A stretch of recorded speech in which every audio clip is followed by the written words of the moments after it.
The dining room at Hargrove Country Club smelled like old money and fresh flowers, the way it always did on Saturday evenings. White linens pressed into sharp corners. Silver cutlery arranged with military precision. Somewhere near the far windows, a quartet played something soft and forgettable, the kind of music designed to fill silence without demanding attention. I sat alone at a table for two near the garden entrance, a glass of sparkling water in front of me, a folder of documents beside my bread plate, and approximately 47 seconds before my evening became something I would spend years deciding how to feel about. I wasn't supposed to be there. That is, I wasn't supposed to be there at that table in that room in that life. Not according to my father. Not according to his wife. Not according to the particular story they had constructed over 22 years, in which I was a footnote. A cautionary tale about what happens when a Carter child doesn't follow the prescribed path. I watched them across the dining room. Dad, Raymond Carter, 61 years old, silver-templed, wearing the blue blazer he reserved for occasions he considered important. Beside him, Vivienne, his wife of 19 years, in a cream dress she'd bought specifically for tonight. And around them, their table of 8. A mix of business associates and social climbers who laughed at the right moments and asked no uncomfortable questions. They hadn't seen me yet. I picked up my water glass, took a slow sip and thought about my mother. Her name was Diane, and she had been the kind of woman who pressed flowers inside books and remembered every birthday and made the house on Clover Street feel like a place worth coming home to. She married Raymond Carter when she was 26 and he was 30, 2 years after his family's small textile business had begun its quiet collapse. She worked as an administrative coordinator at a law firm and paid more than her share of their bills without ever making him feel the imbalance. They had me, Elena, in the 3rd year of their marriage. My mother used to say that the problem with Raymond Carter wasn't that he was cruel. It was that he had a very precise idea of the kind of life he deserved, and anyone who complicated that vision became over time invisible. When his business failed entirely, he didn't collapse. He recalibrated. He found consulting work. He joined boards. He networked with the energy of a man rewriting his own history. And somewhere in that process he found Vivienne Holloway, whose family had a name in the city and whose social circle included exactly the kind of people Raymond believed he should have known all along. He and my mother divorced when I was 11. I remember the day she sat me down at the kitchen table, hands folded, eyes dry in a way that cost her, and said, "Your father is going to build a different kind of life. You and I are going to build ours." We did. She worked. I studied. She sacrificed things I only understood later. Vacations deferred, clothes kept past their usefulness, a savings account that she fed $20 at a time because 20 was what she had. She made sure I had tutors when I needed them and college prep when the time came, and a sense of my own worth that had nothing to do with the Hargrove Country Club or Raymond Carter's revised social calendar. She died the spring of my first year of business school. Aneurysm. No warning. There one morning, gone by afternoon. I finished my degree anyway. That was the only thing I knew to do with grief that size. My father remarried Vivienne 8 months after the divorce was finalized. Fast enough that my mother never said anything about it directly, but slow enough that he could maintain technically that the timeline was respectable. Vivienne was not a cruel woman in the dramatic sense. She didn't shout. She didn't make scenes. She operated through a kind of refined dismissal. The arched brow, the redirected conversation, the silence that followed my contributions at family dinners that suggested my words had arrived from a foreign language no one at the table spoke. She had 2 sons from her first marriage, Marcus and Drew, both of whom had absorbed their mother's social calculus with impressive efficiency. Marcus worked in finance, drove a car he'd leased beyond his means, and corrected people's grammar at dinner parties. Drew had never held a job for more than 14 months but maintained a busy social schedule and was perpetually on the verge of a breakthrough that kept not arriving. Neither of them had ever asked me a single question about my life that wasn't rhetorical. My father, for his part, occupied the complex middle ground of men who love their children in theory while finding them inconvenient in practice. He sent birthday cards until I turned 25, then stopped. He mentioned me at gatherings when it was useful and omitted me when it wasn't. He had a photograph of the 2 of us from my high school graduation on his office credenza. I'd seen it once, during a visit he'd suggested and then visibly regretted, and I sometimes wondered whether it was there out of genuine sentiment or because it completed a narrative about fatherhood he needed to believe. He was not a monster. He was something more complicated than that. He was a man who had decided, incrementally and with full awareness, to choose comfort over effort, prestige over presence, and his second life over any obligation to his first. I had spent years being angry about it. Then I had spent years being sad. Then, somewhere around my 32nd birthday, I had arrived at something that wasn't quite acceptance but was functional enough to work with. I understood who he was. I had stopped needing him to be different. What I had not done, and this was important, was disappear. I want to be clear about something. I did not set out to build a life that would one day humiliate my father in the dining room of his favorite club. That is not who I am, and it is not how the story works, because stories like that, the ones built entirely around the moment of reversal, tend to hollow out the person at the center of them. I built my life because my mother showed me how. Because I was good at certain things and worked hard at others and had the immense good fortune of meeting people along the way who recognized both. After business school, I joined Aldridge & Mercer, a mid-sized wealth management firm that had a reputation for being serious about results and completely indifferent to pedigree. My supervisor, a woman named Constance Obi, took one look at my analysis on a failing portfolio in my second week and moved me to the institutional accounts team without ceremony. "You see patterns," she said. "That's not teachable. Everything else is." I spent 5 years at Aldridge. I learned to read balance sheets the way other people read novels. For character, for tension, for the places where the story didn't quite add up. I built a client list. I earned and re-earned and earned again. At 31, I was recruited to Meridian Capital Group as Director of Private Client Services. At 34, I was promoted to Senior Managing Director. My portfolio under management was, as of last quarter's review, just under $340 million. None of this was public information. It wasn't hidden exactly, it was simply not advertised. I don't maintain a social media presence. I don't attend industry galas unless my clients require it. I drive a sensible car and live in a house on the north side of the city that is significantly nicer than it appears from the street, which is how I prefer it. My best friend, Tamara, who has known me since the second year of business school and who is constitutionally incapable of pretending things are fine when they are not, calls this the quiet accumulation of enormous power. She means it as a compliment. I take it as one. My daughter, Nadia, who is 7 and fiercely opinionated about the correct way to make oatmeal, has no idea her mother is someone that important people return calls to within the hour. She knows I work with money. She knows I take her to swimming lessons on Thursdays and that I make the best French toast in the observable universe. This is the correct amount for her to know right now. Her father, James, and I are no longer together. We ended things 3 years ago with the kind of mutual exhaustion that isn't anyone's fault and isn't nobody's fault either. He is a good man and a present father, and we have built, out of the wreckage of a marriage, a friendship that is more honest than the marriage was. He has Nadia every other weekend. He sends me articles he thinks I'd find interesting. Last month he texted me a photo of her at a school play wearing a construction paper crown and looking absolutely furious about it, and I laughed until I cried. This is my life. It is a full life. It is mine. The Hargrove Country Club sits on 14 acres of maintained grounds on the east side of the city, behind a stone gate that has been there since 1923.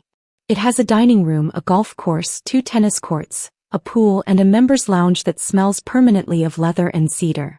It also has a membership committee, which reviews all new applications and annual renewals, investigates complaints, and maintains the standards that Raymond Carter had not 40 minutes ago declared were not being met by my presence.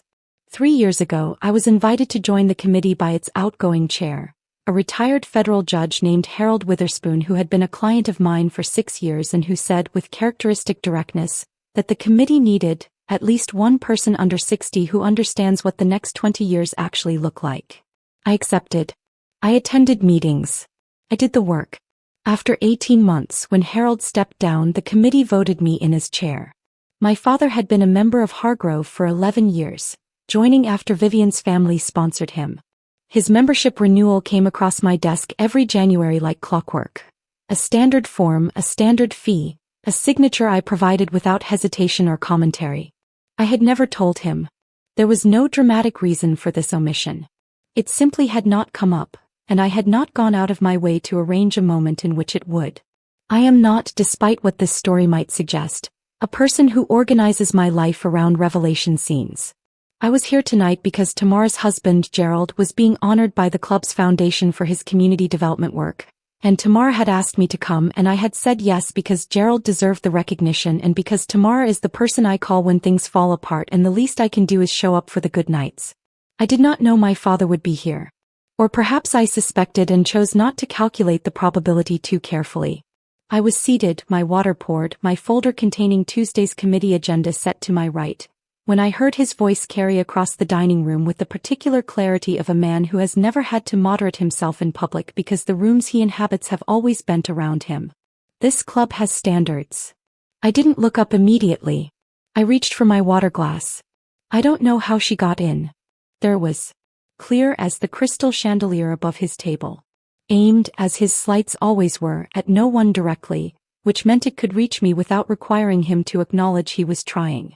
Vivienne's voice followed, lighter, sharper. Someone clearly made a mistake. At the nearest table, a couple glanced over with the politely horrified expression of people who have heard something they are now responsible for having heard. A waiter near the service door stilled. I set my water glass down. I opened my folder to the second page of the agenda. I made a small note in the margin about item 4, which concerned the pool renovation proposal that had been tabled twice already and needed to be resolved before April. I was aware, in the particular way that old wounds make themselves known, not sharp, not fresh, just present like weather in a joint, that the table across the room contained my father, who had once been the person I measured myself against, and who had spent the better part of 2 decades making clear that I did not meet the measurement. I was also aware that I was 38 years old, that I managed more money than most people in this room would ever see, and that my name was on the agenda folder sitting on the table in front of me. Neither of these facts required announcing. I nodded to a passing server. He refilled my water without being asked. Martin Bale, Hargrove's Director of Membership Operations, has worked at this club for 16 years. He is meticulous, professionally gracious, and possessed of a radar for social tension that I have always found impressive. I suspect it is a requirement of the job. He appeared at my right shoulder at 9:47. I saw him coming. I did not move. Miss Carter. His voice was pitched for our table, not the room. Your father's annual renewal is on your desk for final approval. Shall I hold it pending tonight or process as usual? The silence that followed was not dramatic in the cinematic sense. It was the specific, loaded silence of a room in which several people understood simultaneously that something had shifted. I heard my father's voice across the room. Not words at first. Just tone. The particular frequency of confusion. Then, final approval? Martin turned his head slightly. I did not. She chairs the membership committee, he said, with the careful neutrality of a man who has learned to deliver information without editorial. Has for 3 years. I looked up from my folder. Across the dining room, my father's hand was suspended halfway between the table and his wine glass. Vivienne's fingers had found his forearm. Her face was doing something complicated. The calculation happening in real time, the architecture of an evening she had constructed collapsing quietly at its foundation. I looked at Martin. Process as usual, I said. And please send my compliments to the kitchen. The salmon tonight was excellent. He nodded once, precisely, and withdrew. I would like to tell you that what followed was a clean, dramatic confrontation. That my father crossed the room, that words were exchanged, that years of accumulated silence finally broke open and something true passed between us. It didn't happen that way. What happened was that my father sat very still for approximately 2 minutes. Then he stood, said something quietly to Vivienne, and walked toward my table. I closed my folder. He stopped at the edge of the table. He looked at me. He looked at the folder. He looked at Martin's retreating back. He looked at me again. Elena. Dad. He seemed to be searching for a frame that would make the current situation fit inside something he already understood. I watched him look for it and not find it. You're on the committee, he said finally. I chair it, I said. Have for 3 years. He was quiet. Behind him, across the room, Vivienne was watching with the expression of a woman recalculating a balance sheet she thought she'd already closed. You never said anything, he said. No. Why not? I considered the question. I had, in the years since my mother died, asked myself a version of it many times. Why do you keep showing up? Why do you keep renewing his membership without comment, without leverage, without even acknowledgement? Why do you keep being present for a man who has spent 20 years treating you like an inconvenience? The answer, when I was honest with myself, was not strategic. It was not about some future moment of reversal, some dining room scene I'd been constructing patiently across 3 years. The answer was simpler than that and more painful. He was still my father. I still, somewhere underneath all of it, wanted him to see me. Because it wasn't relevant, I said, which was partially true. And because I processed your renewal every January without needing you to know it was me. Without needing. He stopped. I looked at him evenly. You called me an embarrassment tonight, Dad. In a room full of people at a club where my signature is on your membership file. You've been doing some version of that for 20 years. Kept my voice level. Not cold. Not trembling. Level. I didn't build my career to impress you. I didn't join this committee to arrange a moment like this. But here we are. He stood there. Raymond Carter, 61 years old, silver at the temples, in the blue blazer he'd worn to impress people who thought well of him. He stood there and I watched something move through his face that I had never seen there before and could not quite name. It was not triumph on my side. I want to be clear about that. Whatever I felt in that moment was not triumph. It was something older and quieter than that. Something closer to grief wearing the clothes of dignity. Your membership renewal is processed, I said. You're welcome to stay. I opened my folder again. He stood for another moment. Then he walked back to his table. Tamara found me near the garden doors at 10:15, after Gerald's award presentation and after the applause and after the second glass of wine she'd pressed into my hand with the expression of a person who had seen exactly what happened and was giving me space to feel it before asking any questions. You okay? She asked. I don't know yet, I said, which was the most honest answer I had. She stood beside me and looked out at the garden, lit softly from below, the hedges dark against a pale sky. For what it's worth, she said, Martin's face when he asked you that question was absolutely incredible. He's a professional, I said. He didn't even blink. He definitely blinked. I laughed. It came out a little uneven and she let it. He looked at you, Tamara said quietly. After you told him to process as usual. I was watching. I know. What did his face do? I thought about it. I'd been trying since he walked away to accurately catalog what I'd seen move through my father's expression in those few seconds. It wasn't shame exactly. It wasn't pride, although I'd spent years imagining what his pride in me might look like. It was something more like the specific disorientation of a man who had built a very certain map of the world and found suddenly that the territory didn't match. I think he saw me, I said. Maybe for the first time. Tamara was quiet. Is that enough? She asked after a moment. I thought about my mother at the kitchen table, hands folded, eyes dry. I thought about the $20 increments in her savings account. I thought about Nadia at swimming lessons, cutting through the water with the total commitment of someone who hasn't yet learned to be afraid of depth. I thought about Constance Obi saying that's not teachable and meaning it as the highest compliment she knew. No, I said. But it's something. I did not speak to my father again that evening. He and Vivienne left at 10:30 earlier than they'd planned. I could tell from the way his associate looked surprised when they made their goodbyes. Marcus and Drew were not with them. I was grateful for that, at least. I stayed for another hour.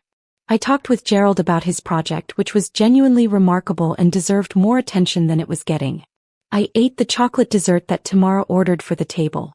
I answered 3 emails on my phone that didn't need answering that night but gave me something to do with my hands. On the drive home, I thought about the folder on my desk at work containing the spring committee agenda. Item 4, the pool renovation was going to be contentious. 2 of the committee members had philosophical objections to the proposed contractor that were not actually about the contractor but about a board vote from 2 years ago that still hadn't been resolved. I would need to have individual conversations before the meeting. I made a note. This is what my life looks like from the inside. Agenda items. Swim lessons. Late-night emails. A folder of documents beside a bread plate in a room that smelled like money. I do not tell you this to minimize what happened. I tell you because the story that matters is not the one that took place in 47 seconds at the Hargrove Country Club dining room. The story that matters is the one my mother started building at a kitchen table when I was 11 years old. The one she built until she couldn't anymore, the one I picked up and carried and am still carrying. The reversal scene is not the story. It is one room in a house that took decades to build. 2 days later, on Monday morning, I was at my desk at Meridian by 7:30, coffee from the small cafe on the ground floor, the pool renovation file open, a message from Tamara that said only, "Gerald wants to have you both over for dinner. Please say yes. Also, how are you?" I typed back, "Yes. And I'll let you know when I figure it out." My phone rang at 8:41. My assistant, James, different James, not Nadia's father, said, "Your father is online too." I sat with that for a moment. Then I said, "I'll call him back this afternoon." I put the phone down and returned to the pool renovation file. I did call him back. At 3:17, between a client call and a committee email, I dialed his number and he picked up on the second ring, which meant he'd been waiting. The conversation was not the one I might have scripted. There were no grand apologies, no dramatic accounting of failures, no cathartic exchange in which 22 years of distance collapsed into understanding. That is not the kind of conversation my father is capable of, and I have made my peace with that. What he said was, "I didn't know you'd done all that." What I said was, "I know." What he said after a pause that lasted long enough for me to watch a cloud move across the window, "Your mother would have been proud." I didn't answer right away. When I did, my voice was even. "She was proud," I said. "She didn't need to wait." He didn't respond to that. I didn't expect him to. We talked for another 4 minutes about nothing important. The weather, a mutual acquaintance, a vague mention of having dinner sometime that neither of us scheduled. Then he said goodbye and I said goodbye and I put the phone down. I sat at my desk for a long moment. The afternoon light came in at an angle through the window, catching the edge of my water glass, throwing a brief prism across the wall. I watched it move as the sun shifted. Then I picked up the pool renovation file and got back to work. His membership renewal was processed as I had said it would be the following Tuesday. Standard form, standard fee. My signature at the bottom, the same as every January for 3 years. I did not tell him I'd processed it. He did not call to say thank you. Some distances, I have learned, do not close. They simply become navigable. You learn the terrain, the places where the ground is uncertain, the routes that hold your weight and the ones that don't. My mother knew this. She never told me directly, but I learned it from watching her. The way she held her own life carefully, the way she found joy in specific, manageable things. Pressed flowers, birthday cards, $20 at a time. She did not wait for the distances to close before she began living. She built inside them. I am her daughter. This is the truest thing I know about myself. On Thursday, I took Nadia to swimming lessons. She has moved up to the intermediate group, which she is enormously pleased about and slightly terrified by, and she spent the entire drive telling me in great detail about a classmate named Priya who can already do the backstroke and how this is both impressive and annoying, which I told her was a very mature way to feel about someone else's accomplishment. She laughed. She has a laugh that takes up the whole car. I watched her from the bleachers, cutting through the blue water, arms pulling forward with the concentrated effort of someone learning to trust her own strength. The coach called corrections and she adjusted without looking up, without slowing down, just incorporated the new information and kept moving. I thought about that on the drive home. I thought about how much of life is exactly that, incorporating new information without stopping, adjusting without losing momentum, finding out who you are inside the difficulty rather than waiting for the difficulty to end. I thought about my father's face in the dining room, that expression I still couldn't fully name, somewhere between recognition and regret and the particular vertigo of a man confronting late what he should have seen for years. I thought about my mother saying 27 years ago at a kitchen table, "You and I are going to build ours." And I thought, yes, we did. We did.